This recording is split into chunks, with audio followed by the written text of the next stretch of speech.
حبيبتي مش بيقولوا في المثل بين البايع والشاري يفتح الله؟ ايوه يا بامبا.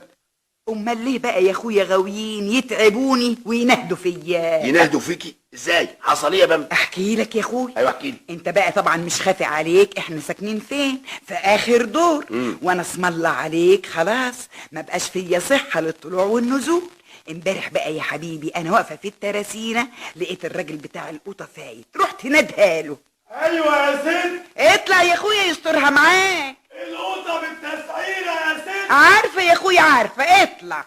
وطلع يا اخويا الست ادوار، وعبال ما وصل كان عرقه بقى مرقه ونفسه بقى مكروش، وقال لي يا سلام على السلالم، يا سلام سلم. السلم بتاعكوا عالي قوي يا ست هاني. معلش يا اخويا معلش، ما هم بيقولوا الرزق يحب الخفيه. ايوه عايزه قوطه قد ايه يا ست؟ اسم الله عليك وريني قبل يا اخويا. ايه ده؟ ودي قوطه دي؟ هي انت بتسميه دي قوطه؟ لا دي خضره. اتفضلي، ادي قوطه حمراء. ايه دي؟ لا يا اخويا دي مفعصه. اتفضلي، ادي قوطه ناشفه. حلوه قوي دي من ايدك. والكيلو بكام بقى يا اخويا؟ ما قلنا بالتسعيره. لا يا اخويا شوف بقى، انا هاخدها ب7 بس. زي بعض يا ست. عاوزه قد ايه؟ خلاص يا اخويا اتفقنا، هاخدها ب7. ابقى فوت علينا بقى بكره. نعم افوت عليكم بكره. يا اخويا ان شاء الله. اصل احنا بقى مش عاوزين النهارده اصلنا النهارده طابخين عدس. امال بتنتهي لي ليه وتطلعيني 6 ادوار ليه؟ بسيطه يا اخويا. بسيطه ازاي؟ انتوا ما عندكمش رحمه. ونزل يا اخويا وهو عمال يبرطم، ما تفهمش ليه. يعني كان عايزني اشتري القوطه النهارده وانا عاوزه اطبخ بيها بكره؟ مش برضو الواجب اخدها طازه احسن يا ابو سيد؟ ما دمتي مش عايزه قوطه النهارده يا بامبا، تطلعي راجل واقع، تطلعي راجل التعبان ده 6 ادوار ليه؟ في حاجه لما تستني لبكره؟ يا اختي يعني حرام اسال واطمن عن سعر القوطه يا ابو سيد؟ اطمني بكره يا ستي. يعني هو حصل ايه؟ ايه تسالي يا ابو سيد؟ تسالي ليك انتي، لكن مش تسالي البياع المسكين اللي عايش في الوقت الضايع ده راجل بيجري على رزقه يستهانم، على رزقه ورزق عياله. كفايه الحمل اللي هو شايله على دماغه. لازم يا بابا يكون في قلوبنا رحمه على بعض، في قلوبنا رحمه.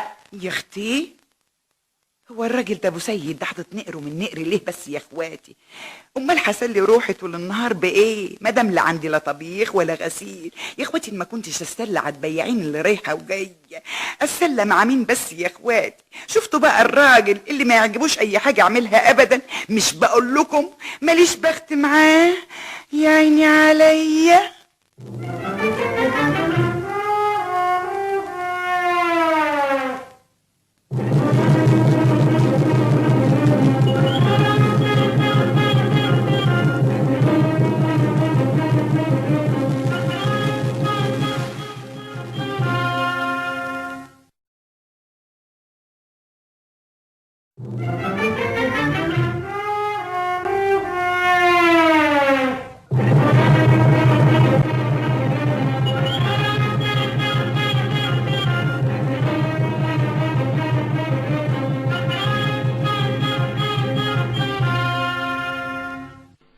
يا اختي عشريه واحب اسال عن جيراني، طبعا اطمن على اخبارهم اول باول. غلطانه بقى يا اختي؟ غلطانه يا ابو سيد؟ لا يا بامبا ما انتش غلطانه، ده الواجب وده الاصول. امال الوليه اللي تنقرص في نعينها اللي اسمها عنايات دي ملويه ومقموصه مني ليه بقى؟ اللي بتسالي عنها يا بامبا؟ ايوه يا ابو سيد. بالعكس يا بامبا، احنا لازم نسال عن جيراننا ونطمن عليهم. لكن مش بقول لك ما يتمرش فيهم ابدا. قال يا اخويا الوليه تقعد تزعق لي وتهلل في وسط الحته وتلم عليا اللي يسوى اللي ما يسواش. غريبه، معقوله دي يا بابا؟ وحياتك ده حصل يا ابو سيد. لا بقى الحكايه لازم فيها لازم فيها احكي لي حصل ايه بالتفصيل. هحكي لك يا ابو سيد. ايوه احكي لي. من قيمه يومين قابلت البت حلويات اللي بتشتغل عند الست عنايات، رحت نادها عليها. ازيك يا بنتي يا حلويات؟ الله يسلمك يا خالتي بامبا. والنبي انت ما تعرفي مقامك عندي قد ايه، وقلبي بينشرح لما بشوفك كمان زي ما تكوني كده بنتي. قولي لي يا حلويات انت رايحه فين يا اختي؟ نازله السوق يا خالتي بامبا. حلوه قوي، نازله تشتري الخضار لاستعنايات مش كده يا حلويات؟ ايوه يا خالتي بامبا. هتطبخوا ايه بقى النهارده؟ بطاطس يا خالتي بامبا. وهتشتري بطاطس قد ايه؟ قد ما هم قايلين لي يا خالتي بامبا. والنبي يا اختي ليكي حق ما تقوليش، اصلك عاقله وتفهمي في الاصول. انا مستخسراكي في الخدمه قوي، بيني وبينك صعبانه عليا انك تخدمي في البيوت وتتعبي فيها، والنبي ده انا ليك عندي عريس لقطه يا بنتي يا حلوه. والنبي يا خالتي بامبا اهو احسن من الشقه اللي انت فيه. قلتي ايه؟ هي الواحدة عايزة ايه غير انها تتستر يا خالتي بامبا؟ على خيرة الله يا حبيبتي، تبقي فوتي عليا النهارده بعد الظهريه.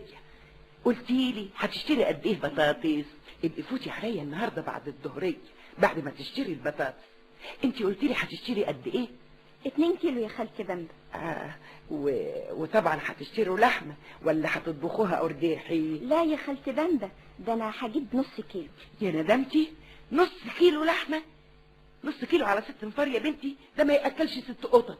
عن اذنك يا خالتي بامبا، احسن اتاخرت. طب يا حبيبتي مع السلامه. الا على فكره، في حاجه يا خالتي بامبا؟ هي الست عنايات كانت بتتخانق مع جوزها امبارح ليه؟ لا مؤاخذه يا خالتي بامبا، دي حاجات تخصهم وماليش دخل فيها. ربنا يكملك بعقلك. اوعي تتاخري عن ميعاد النهارده، تفوتي عليا العصر، من عارف يمكن يكون العريس عندي. متشكره يا خالتي بامبا. واتابي يا اختي، انا كنت قاعده اتكلم انا والبت تحت الشباك اللي بتنقرص في عينها ام اسماعيل، وانا مش واخده بالي، وابص الاقي ابنها الصغير. قلت اساله عن امه واطمن عليها. رحت نادها عليه وقلت له انت ما تعرفش غاوتك عندي قد ايه، لما بشوفك قلبي بينشرح، وحياتك ولا ليك عليا يمين. انت غلاوتك عندي ما تتقدرش، زي ما تكون ابني تمام.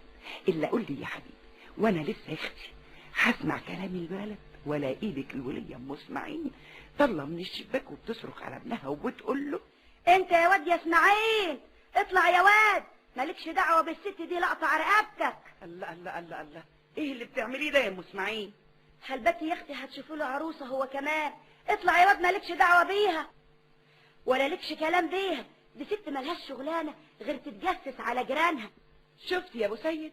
قال انا يا اخويا بستقصى عن اسرارهم، وقال ايه الواحد لازم يسأل عن صحتهم وصحة سلامتهم، لكن ما يتقصش عن اسرارهم. أيوة انا غلطانه، ده انا قصدي اطمن عليهم يا ابو سيد. تطمني على مين؟